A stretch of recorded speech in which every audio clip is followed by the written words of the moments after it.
युवा राजकुमार के रूप में सुलेमान ने खुद को दुनिया के रहस्यों से मोहित पाया।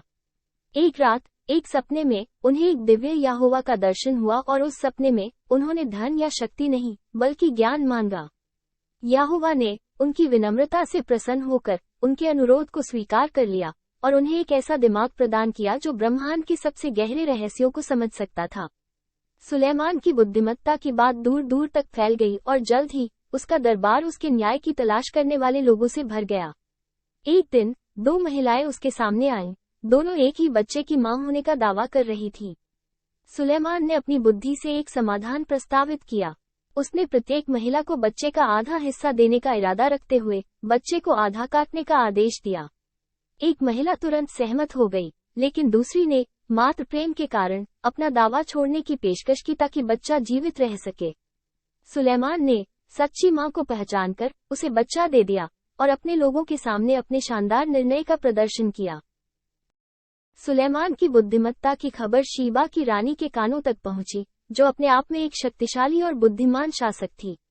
उत्सुक होकर वो अपने साथ बहुमूल्य उपहार और चुनौतीपूर्ण पहेलियां लेकर सुलेमान के राज्य की यात्रा पर गई।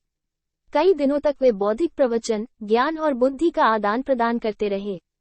शीबा की रानी न केवल सुलेमान की बुद्धि से बल्कि उसकी विनम्रता और दयालुता से भी मोहित हो गई थी।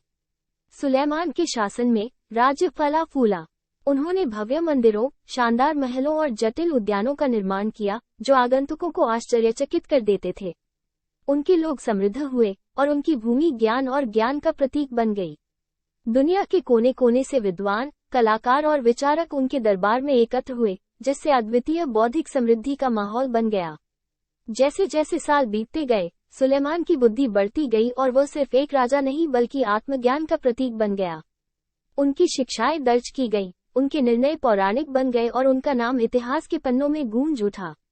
उनके समय के बाद भी उनकी विरासत कायम रही और आने वाली पीढ़ियों को ज्ञान, निष्पक्षता और करुणा की खोज में प्रेरित किया। और इसलिए बुद्धिमान और न्यायप्रिय शासक राजा सुलेमान की कहानी बुद्धि, करुणा और ज्ञान की स्थायी शक्ति की एक कालातीत कहानी बन गई, जो युगों युगों तक उन ऊंचाइयों के प्रमाण के रूप में गूंजती रही जो मानव मस्तिष्क प्राप्त कर सकता था।